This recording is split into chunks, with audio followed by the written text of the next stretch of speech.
야고보서 강의 13번째 길이 참으라는 제목으로 야고보서 5장 1절로 11절 말씀을 중심으로 여러분과 함께 말씀을 나누기 원합니다. 야고보서는 신약시대의 장원입니다. 따라서 야고보서는 신약시대를 사는 우리가 현실적으로 적용할 때 매우 유익한 성경임을 알게 됩니다. 야고보서는 세상을 이기는 지혜를 우리에게 알려주죠. 주님은 신자에게 세상을 이기는 하늘의 지혜를 누차 강조하십니다. 4장부터 5장 6절까지 세상의 지혜, 그 세상의 유혹이 어떻게 신자의 믿음을 약화시키는지 여러 사례로 우리에게 알려주고 있습니다. 세상의 거센 유혹은 매우 구체적으로 우리에게 다가옵니다.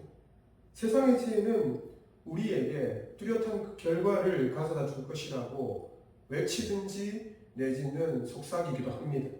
세상은 특별히 부나 재정, 권력, 세상에서의 성공이 뒤따라야만 지혜롭다고 인정해 주시오. 여러분, 그리스도인은 땅에서 신실하고 정직하고 최선을 다해서 살아가야 합니다.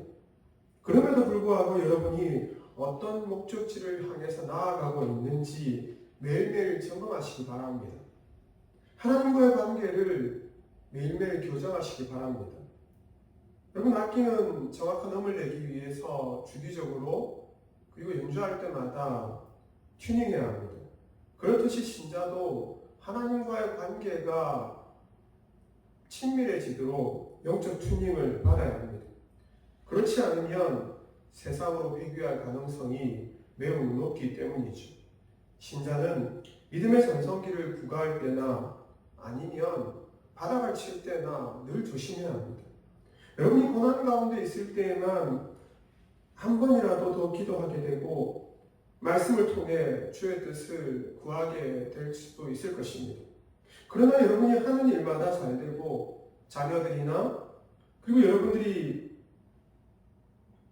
일상 속에서 또한 가족들이 아무 일도 없이 평안할 때에 하나님의 은혜보다 여러분이 잘한 공로를 뽐내고 싶다면 그것은 영적 교만으로 이끌게 되지요. 신자는 늘 주의 은혜로 사는 존재임을 기억해야 합니다. 특별히 실제로 부유해졌거나 세상에서 성공했다고 인정받을 때 여러분 더욱더 겸손하시기 바랍니다. 무엇보다 부유함과 성공을 어떻게 성취했는지 반드시 점검하시기 바랍니다. 주님은 여러분이 부자라고 생각할 때 주의하라고 경고하십니다. 본문은 부자 그리스도인들을 특징해서 경고하고 있습니다. 야고보서 5장 1절로 3절입니다. 들으라 부한 자들아, 너희에게만 고생으로 말미암아 울고 통곡하라. 너희 재물은 썩었고 너희 옷은 좀 먹었으며 너희 금과 은은 녹슬었으니 이 녹이 너희에게 저구가 되며 불같이 너희 살을 먹으리라. 너희가 말세에 재물을 쌓았도다. 경제학적으로 볼 때에 사회 구성원들을 나누는 기준이 있습니다. 그것은 돈의 소유 정도이지요. 국가는 토지나 건물, 주택 등의 부동산과 그리고 현금이나 주식, 기금속 등의 동산을 합해서 구간을 정하고 부자, 중간계층, 중산층, 차상위 계층으로 구분합니다. 코로나 위기를 지나는 이 한국에서 특별히 부동산 공시지가 폭등과 주식 열풍으로 인해서 경제적 구조면에서 양극화가 지금 심화되고 있죠. 그리스도인들 중에도 반사액을 통해서 부자들이 어느 정도는 증가했으리라고 봅니다. 경제학적으로 볼 때 어느 시대든지 부자라고 생각하는 이는 늘 소수였습니다. 일반 시민들이 부자라 여기는 이들에게 물어보면 그럼에도 그들이 말할 때에 여전히 나는 더 많은 부가 필요하다라고 말하곤 하죠. 돈은 벌면 벌수록 더 갖고 싶은 욕망이 강해지기 때문입니다. 그렇다고 해서 모든 부자를 향해서 전부 세속적이나 불이하게 돈을 벌었다라고 예단할 수는 없을 것입니다. 또한 자신의 분야에서 성공한 이들이 모두 불법을 저지르고 편법을 통해서 그 자리에 올랐다고 어떻게 보면 경솔히 판단하는 것도 맞지 않을 것입니다. 그럼에도 불구하고 정직하게 법을 준수하며 부자가 되거나 자신이 하는 일에서 성공하기란 매우 희귀한 일이죠. 1장에 등장하는 부자들은 불신자들을 말하지 않습니다. 초대교회에 속해 있던 소수의 그리스도인들을 향해서 야고보가 경고하고 있는 것이죠. 물론 이들은 소수였고 그들이 주목받았을 것이 틀림없습니다. 문제는 이들이 신자가 되었음에도 불구하고 여전히 세상의 인정과 부와 향락을 누리기 위해서 어떻게 보면 그들의 마음을 쏟았다는 데 있습니다. 이들은 이름만 그리스도인이었지 주의 말씀을 행하는 데는 실패한 자들이죠. 주님은 시대마다 이런 부자들을 향해서 울고 통곡하라고 경고하셨습니다. 이사야 15장 2절로 3절입니다. 그들은 바익과 디본 산당에 올라가서 울며 모압은 느보와 메드바를 위하여 통곡하는도다. 그들이 각각 머리카락을 밀고 각각 수염을 깎았으며 거리에서는 굵은 배로 몸을 동였으며 지붕과 넓은 곳에서는 각기 애통하며 심히 울며. 하나님은 신자들도 부자가 되는 것을 미워하거나 막지는 않습니다. 아브라함이나 야곱이나 요셉도 거부였습니다. 욥도 거부였죠. 그런데 주님은 부자 그리스도인들이 말씀에 순종하지 않을 때에 망하게 될 수 있다라고 경고하십니다. 물론 주님은 경제적 소유 유무와 관계없이 주의 말씀에 불순종하면 반드시 망할 것이라고 우리에게 경고하십니다. 그렇다면 신자는 가난하게만 살아야 할까요? 그렇지는 않습니다. 신자도 이 땅에서 주의 재림을 기다리는 마음으로 일용할 양식을 구하며 매일을 행복하게 평안하게 살아가야 합니다. 그리고 그것을 주께서 구하라고 우리에게 명령하시고 약속하셨습니다. 종말의 때를 살아가시기 바랍니다. 그래야만 여러분에게 갑작스럽게 고난이 다가올 때 이겨내고 참을 수 있게 되기 때문이죠. 성경은 가난이란 그 다음에 부나 어느 쪽도 미덕이라고 말하지는 않습니다. 오히려 아굴처럼 가난하게도 부하게도 마십시오라고 기도하십시오. 그런데 야고보는 무엇 때문에 유독 이 부자 그리스도인을 향해서 고생이 재앙처럼 임한다고 경고하고 있습니까? 그것도 모자라서 재앙이 예측하지 못할 정도로 급하게 임한다고 어떻게 보면 압박하고 있을까요? 이 고생이라고 하는 단어를 통해서 그 이유를 알 수 있습니다. 이 고생이라고 불리는 탈라이포리아는 불행, 힘든 일, 고난, 예측하기 힘든 어려움, 비참함을 뜻합니다. 이 탈라이포리아는 로마서 3장 16절에 한 번 더 나오고 그래서 신약에서는 2번만 나오는 특별한 단어이죠. 여러분 기상시험 해마다 태풍이 올 때마다 우리가 잘 알지 못하는 이름을 지어줍니다. 그 피해 여파가 심하기 때문에 주의하라는 의미지. 그처럼 부자들이 맡게 되는 고생도 예전에는 경험하지 못했던 곤경과 비참함임을 드러내기 위해서 이 이름을 지어주었습니다. 부자들이 일생일대의 고생을 겪게 되는 까닭은 그들이 불의를 행했기 때문이라고 단언하고 있습니다. 구약은 인과응보식으로 말씀합니다. 그와 반면에 신약에서는 그와 같은 뉘앙스, 인과응보식의 메시지를 잘 찾아볼 수는 없습니다. 그런데도 야고보는 부자가 불의를 행할 때 재앙이 임할 것이라고 이 인과응보식의 메시지를 강하게 전달하고 있습니다. 이것은 모든 부자에게 재앙이 임한다는 것은 아닙니다. 야고보가 경고하는 것은 부자가 어떻게 재물을 사용했는가, 그리고 그것에 대한 책임, 그로 인한 결과가 뒤따른다는 것을 유념하라는 것이죠.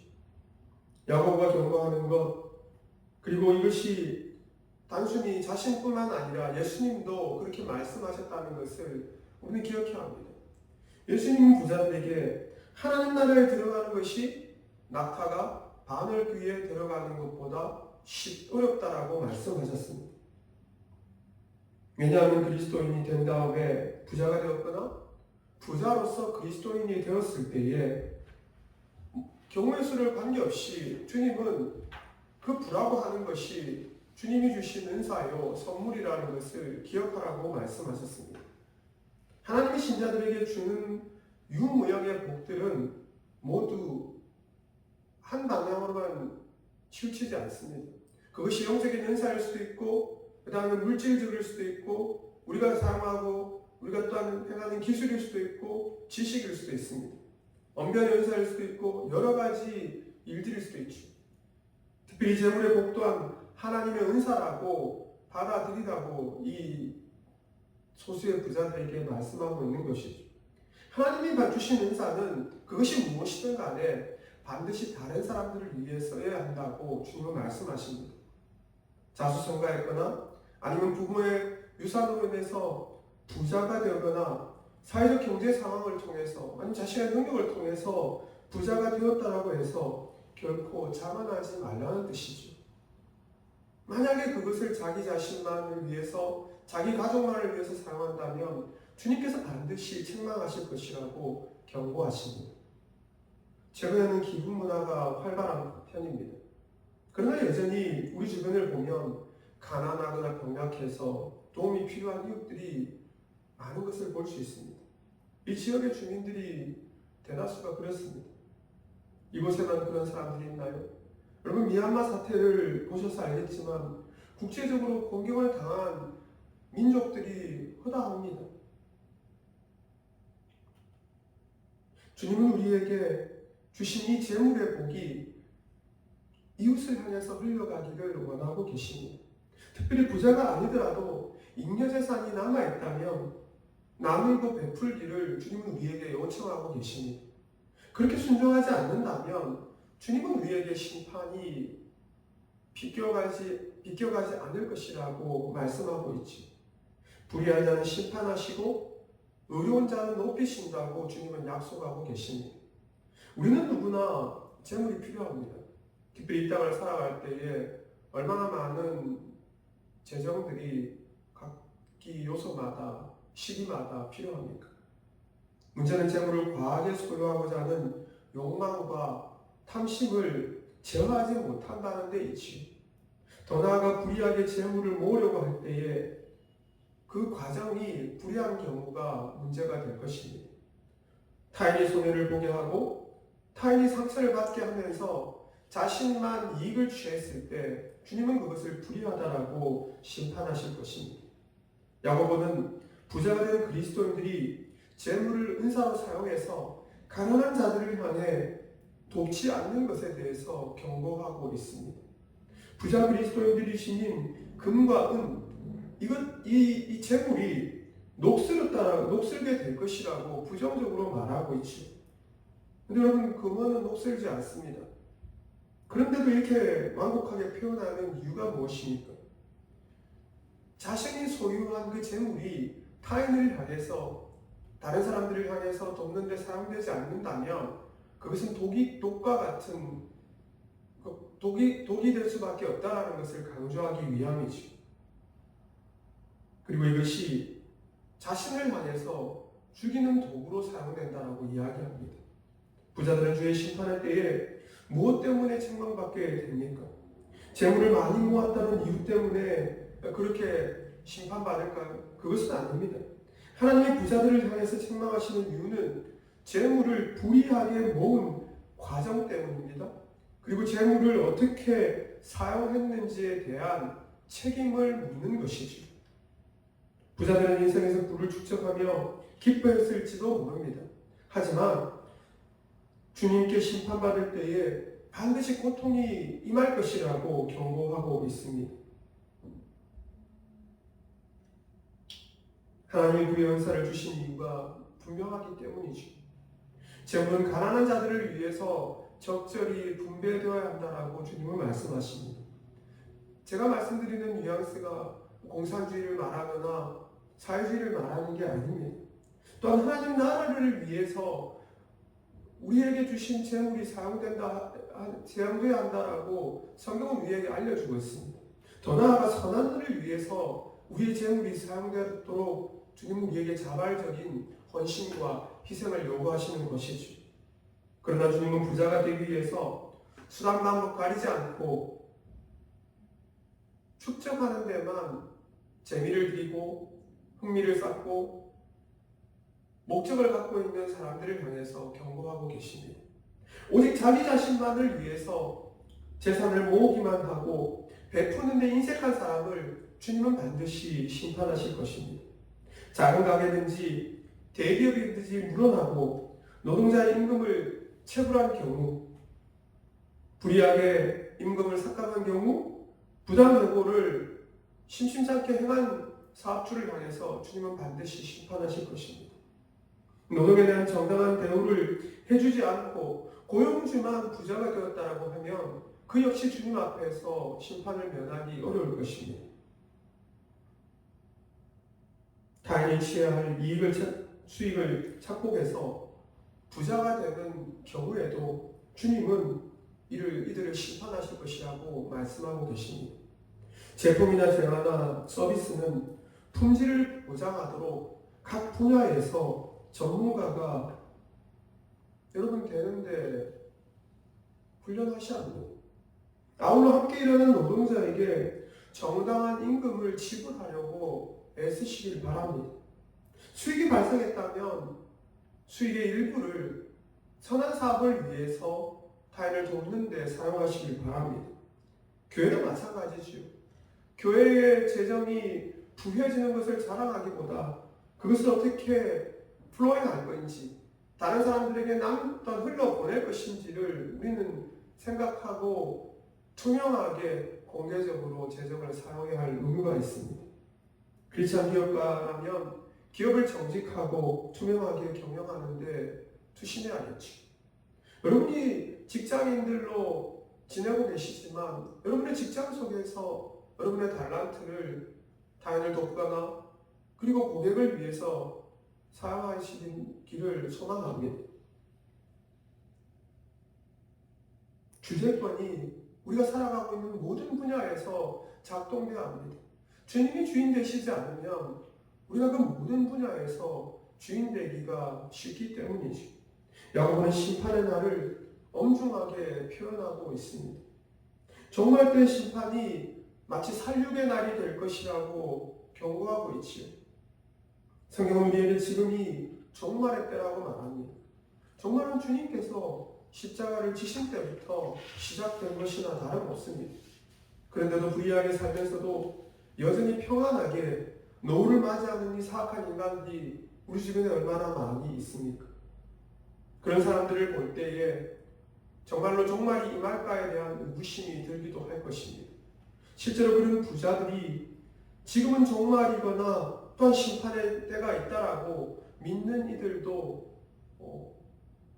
그 부자들 중에는 적은 경우를 우리는 볼 수 있습니다. 단지 지금만 즐겁고 행복하면 그리고 자신들이 갖고 있는 것을 쾌락을 위해서 누리고 있으면 그만이라고 착각하는 부자들을 우리는 자주 봅니다. 타인의 불행을 통해서 자신들이 부유하게만 되면 그뿐이라고 생각하는 이들이 얼마나 많이 있습니까? 그런 사람들이 부자인 경우만 있을까요? 여러분, 신자들도 그렇게 살아갈 수가 있습니다. 그것이 바로 무서운 죄악임을 기억하시길 바랍니다. 안일하게 살거나 편안하게 살고자 하는 마음을 거두십시오. 그것을 성경은 죄악이라고 이야기합니다. 영적 무감각에 빠져서 우리의 어떻게 보면 영혼의 감각이 주님께 향하기보다 자신에게만 향하는 그 살찌는 상태로만 놓아둔다면 주님은 그것을 죄악이라고 말씀하십니다. 저와 여러분은 고난을 이겨내고 견뎌내는 마음의 근육, 영혼의 근육을 키워야 할 의무가 있습니다. 경건의 훈련을 해야 한다는 것이죠. 하지만 반대로 자신만의 탐욕을 살찌우는 것에 대해서 우리는 자기를 부인하는 또한 노력이 뒤따라야 할 줄로 압니다. 인도 오래 선교사였던 폴 브랜드와 필립 얀시가 고통이라는 선물을 공동 집필했습니다. 폴 브랜드는 그 책에서 한센시 병이 지닌 무서움에 대해서 이야기하고 있습니다. 그는 인도에서 수많은 한센시병 환자들을 돌보며 어떻게 보면 세계 최초로 치료약을 개발한 의사이기도 합니다. 근데 그가 이 한센시병, 예전에 문둥병이라고 불렸던 이 병을 연구하며 소중한 진리를 발견했다고 책 속에서 알려줍니다. 이 병은 자신의 신체가 훼손도 안 해도 고통을 느끼지 못하죠. 그래서 그것을 방치하다가 썩기도 하고 때로는 훼손되기도 하고 잘라내기도 하고 심지어는 염증과 바이러스 때문에 사망에 이르는 치명적인 병이 되기도 합니다. 고통을 느끼지 못하는 것이 하나님 앞에서 심판받는 것이죠. 반대로 생각해보면 하나님이 주의 신자에게 주신 고통은 하나님의 사랑의 메아리라 할 수 있습니다. 그리스도인 부자들이 만약 종말의 때를 사는 지금 마음을 둔감하게 방치해둔다면 그것은 영적 한센시병 환자들이 된 것이나 다름없습니다. 어디 그들 듭니까? 저와 여러분도 마음을 주님께 집중하지 않게 되면 영적 무감각이라는 병에 걸리게 될 수 있습니다. 세상의 소리를 듣고 세상에 신음하는 그 현장 속에서 함께 울어주고 함께 고통받는 것이 주의 뜻이지. 양심이 고통치는 소리, 이웃이 신음하는 모습, 억압으로 인해서 고통받는 사람들이 세계전역에 있다는 것을 알고 교회가 마땅히 행해야 할 일, 베풀고 나누고 복음을 전하는 일에 최우선 순위를 두고 준비하며 적용하며 순종하는 모습이 우리 가운데 있어야 할 줄로 믿습니다. 자신이 살기 위해서 타인을 직간접적으로 죽이는 일에 우리는 멀리 돌아서야 할 줄로 압니다. 이 본문이 부자들만을 표적으로 삼고 있지는 않습니다. 주의 자녀는 우리 모두에게 이 본문은 겨냥하고 있다는 것을 기억하시기 바랍니다. 주의 자녀는 이미 주의 복으로 부자가 된 자들입니다. 하나님은 주의 백성이 이 땅에서 재물과 주님을 향한 두 마음을 품지 말라고 경고하십니다. 주님은 우리에게 영원한 하나님 나라의 소망을 이미 주셨습니다. 우리가 이 땅에서 살아갈 때 베풀고 나누는 사명도 주셨습니다. 이를 위해서 우리에게 직업을 주셨고 재물을 주셨고 가정과 함께 일할 그리고 함께 교회를 섬길 교우들을 함께 붙여주셨습니다. 주님은 우리 모두를 신자된 우리 모두를 주님의 청지기로 불러주셨습니다. 그 일을 보면서 우리가 유념하고 불의한 일들이 있을 때에 가져야 할 우리의 마음 중심을 주님은 우리에게 알려주고 있습니다. 그것은 바로 길이 참으라는 명령입니다. 야고보서 5장 7절로 8절입니다. 그러므로 형제들아 주께서 강림하시기까지 길이 참으라. 보라 농부가 땅에서 나는 귀한 열매를 바라고 길이 참아 이른 비가 늦은 비를 기다리나니 너희도 길이 참고 마음을 굳건하게 하라. 주의 강림이 가까우니라. 여러분 부자들은 계속해서 부자로 남아서 세상을 다 가진 것처럼 지배하고 누리고 탐욕스럽게 살아갈 것입니다. 반면에 정직하게 주의 제자로 살아가고자 한다면 고난이 뒤따를 수밖에 없지요. 손해보는 때도 많을 것이고 손상을 보는 때도 있을 것이고 상처 입은 치유자로 우리가 살아갈 수밖에 없을 것입니다. 많은 이들이 공정과 어떤 공의를 원해도 불평등이 세상을 지배하고 있다는 것을 너무나 우리 주변에서 이 세계 이 구도면에서 잘 보고 있습니다. 이런 데 성경이 신자들에게 제시하는 대안은 어떻게 보면 시대의 정신에 맞지 않는 것처럼 여겨지기도 하지요. 길이 참으라. 누구나 그렇게 이야기할 수 있다라고 단념하지 마십시오. 마르크 튀메오라는 이 명령은 두 가지 동사의 명사와 동사의 합성어입니다. 인내심이 강하다, 참을성이 있다라는 이 어근을 합쳐놓은 것이죠. 무엇을 뜻합니까?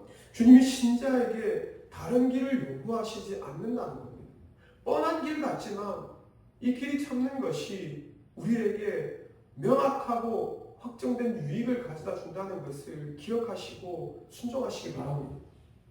주의 말씀대로 살고 주님이 재림하실 때에 분명히 그 결과를 우리에게 보여주신다라고 성경은 우리에게 위로하며 선포하고 있습니다. 재림을 뜻하는 파루시아를 보면 그것이 얼마나 우리에게 강력한 위로인지를 알게 됩니다. 재림을 뜻하는 이 파루시아는 원래 주님의 재림을 뜻하는 것과는 전혀 상반된 의미로 사용되었습니다. 이 파루시아는 초대교회 당대에 로마 제국의 황제들이 이 특정한 도시를 방문할 때 또는 통치자들이나 군대가 방문할 때 사용된 단어입니다. 우리나라에도 외국에서 대통령이나 귀빈들이 오게 되면 기념 화폐나 주화를 만들곤 합니다. 초대교회 때는 근데 이보다 더 강한 방문, 그러니까 이 환대를 준비했습니다. 황제가 어떻게 보면 어느 도시에 파루시아를 한다라고 하면 모든 도시가 재정적인 준비를 했습니다. 물건을 팔 때에 제품마다 물품세를 부과했고요. 없던 세금들이 막 생겨나게 됐죠. 그리고 그것을 오게 되는 황제에게 봉양했습니다. 로마 제국의 10대 박해, 기독교를 박해하던 그 시기에는 이 행렬이 더 강했던 것이죠. 기념주화를 제작해서 고가로 판매하기도 했습니다. 파루시아에서 파생한 단어가 어드벤투스고 영어로는 어드벤처이죠. 이것이 지금은 여행이나 모험으로 쓰이지만 그때의 이 파루시아는 결코 시민들이 달가워하지 않는 단어였습니다. 황제가 오는 것을 과연 좋아했을까요? 그럴 수 없지요. 그러나 주님의 재림은 신자에게 공의를 바라는 모든 사람들에게 위로가 되고 큰 은혜를 가져다 준다는 것을 기억하십시오. 주님이 다시 오셔서 여러분에게 특별하게도 요구하시는 희생이 없다는 것을 기억하시길 바랍니다. 주님이 오시면 불의하게 세상을 통치했던 부자들, 권력자들 모두를 다 심판하게 되실 것입니다. 심판하실 것입니다. 반면에 고난 중에 주의 길을 가기 위해서 순종했던 신자들에게는 영원한 상급을 반드시 주실 것입니다. 어떻게? 농부가 땅에서 나는 귀한 열매를 바라고 길이 참아 이른 비와 늦은 비를 기다리나니라고 말씀하고 있습니다. 그처럼 신자는 농부처럼 주님의 은혜를 기다리는 존재들로 살아가야 합니다. 농부가 파종한 씨앗들이 발아하고 자라고 곡식을 거두려면 반드시 주의 은혜가 필요하다는 것을 알지요. 그 곡식이 잘 자라도 하나님께서 적절한 비를 주셔서 열매를 맺게 하실 것을 농부는 기다립니다. 그처럼 신자들도 주의 오심을 기다리며 살아가야 할 줄로 믿습니다. 근데 기다리는 일이란 누구에게나 쉬운 법은 아닙니다. 연습이 필요한 법이죠. 그래서 야고보가 신자들을 향해서 기다릴 때에 마음을 굳건하게 하라고 명령하고 있다는 것을 기억하십시오. 여러분, 구원의 확신, 이것은 주의 재림, 주님의 심판을 기다리는 마음입니다. 그 일이 실제로 일어나고 그 결과가 우리에게는 선한 결과로 불의를 행한 자들에게 주의 계심을 부정했던 모든 사람들에게는 심판의 형벌로 주어진다는 것을 묻는 것이죠. 주님은 선한 목자이십니다. 그러므로 인내하는 신자에게 반드시 은혜의 선물을 주실 것입니다. 이 세상을 지날 때에 그렇게 서로 원망하고 내가 지금 불행한 것을 그리고 그 불행을 제공했던 이를 향해서 복수의 칼날을 가는데 우리의 시간을 사용하시는 마십시오. 오히려 주께서 참으시고 고난 당하셨듯이 우리가 가야 할 길을 따라가는 다음교회 교우들이 되기를 소망합니다. 사랑하는 여러분, 성경을 보면 주님처럼 고난받고 오래 참았던 믿음의 사람들이 있습니다. 그들을 벤치마킹하고 따라가는 인생들 되시기를 소망합니다. 주님의 오심을 선포하다가 고난당했던 수많은 선지자들이 있습니다. 그들 중에는 순교의 길을 갔던 이들도 있습니다. 주님은 당대의 의인이었던 욥에게 고난을 통과하도록 어려운 시기를 허락하시기도 했습니다. 사랑하는 여러분, 진정한 부자는 주의 은혜로 충만한 신자입니다. 여러분이 진정한 영적 부자가 되고 싶다면 여러분 마음속에, 여러분 영혼의 자소에 썩지 않는 믿음의 씨앗을 심으시길 바랍니다. 그리스도의 열정, 그리스도의 사랑, 그리스도의 겸손, 그리스도의 인내, 그리스도의 소망을 여러분 마음 가운데 심으시길 바랍니다. 주님은 인내하는 자가 복되다고 선언하십니다. 인내하는 자가 진정한 부자라고 우리에게 위로하고 약속하고 계십니다. 고난이 닥칠 때 욥은 자기 의를 주장하지 않았습니다. 하나님은 욥을 위로하셨고 다시 회복시켜 주셨죠. 욥기 42장 5절입니다. 내가 주께 대하여 귀로 듣기만 하였사오나 이제는 눈으로 주를 배우나이다. 사랑하는 여러분, 길이 참으며 주의 나라가 임할 때에 주님은 우리를 회복시켜 주실 것입니다. 부자들만 기억하고 세상 이 속에서 부자가 되지 못하는 사람들을 루저라고 이야기하는 이 세상 속에서 우리가 세상을 향해서 행하지 말아야 할 일, 그것은 바로 원망이나 낭망입니다. 반면에 우리는 이미 하나님께서 우리에게 주신 그 영원한 유산, 영원한 나라라는 상급을 위해서 달려가는 자들이니, 이미 받은 자들이니 이 땅에서는 인내하시며 주께서 심판하실 것을 믿고 담대히 이겨내십시오. 그것을 주께서 우리에게 원하십니다. 일희일비하는 마음 때문에 믿음이 연약해지지 마시고 여러분 마음에 근육을 키우십시오. 영혼의 근육을 키워서 주님이 원하시는 영적인 복을 누리고 나누고 베푸는데 더 많은 시간과 여러분의 사랑을 퍼부어내시는 그런 결단이 여러분의 삶 속에 있기를 소망합니다. 하나님께서 여러분에게 주신 재정, 달란트, 복음의 능력들을 여러분 주머니에만 가두지 마시고 여러분 마음속에만 가두지 마시고 나누고 베풀어서 저 안개를 통하여서 주님께만 영광을 드리는 그런 귀한 결단과 순종이 이번 한 주간에 여러분의 삶 속에 있기를 소망합니다.